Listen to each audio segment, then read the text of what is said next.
Pirmado na ng Pangulong Rodrigo Duterte ang executive order na siyang magtatakda ng price cap para sa RT-PCR swab testing at maging ang test kits. Sa ilalim ng EO number 118, inatasan ng Department of Health o DOH na tiyakin ang accessibility at affordability ng RT-PCR testing sa buong bansa.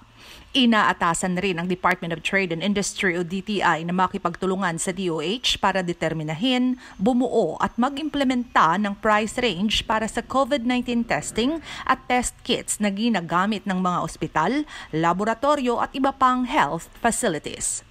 Kailangang tiyakin ng dalawang ahensya na patas, angkop at sensitive sa lahat ng stakeholders ang ipatutupad na price range.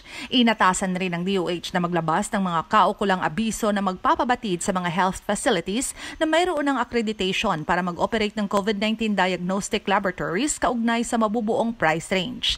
Ang hindi susunod sa ipatutupad na price range ay posibleng bawian ng lisensya o accreditation. Ang nasabing paglagda ng punong ehekutibo sa EO ay ginawa kahapon November 4, 2020. Kasabay nito, ipinadala rin ng Pangulo ang kanyang ulat sa Kongreso kahapon kung saan nakasaad na umabot na sa halos 78 billion pesos ang nailabas ng gobyerno sa pagtugon sa COVID-19 pandemic.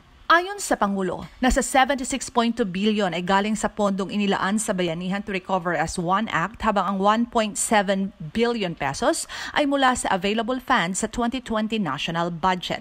Kasama na dito ang Department of Public Works and Highways na may pondong mahigit sa 994 million, Office of the Presidential Advisor in the Peace Process na nasa mahigit 28 million at DOH na may 730 million pesos ang pinaglaanan ng pondong galing sa 2020 national budget.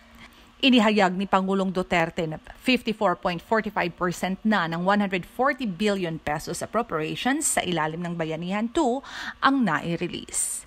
Jinky Baticados, IBC News.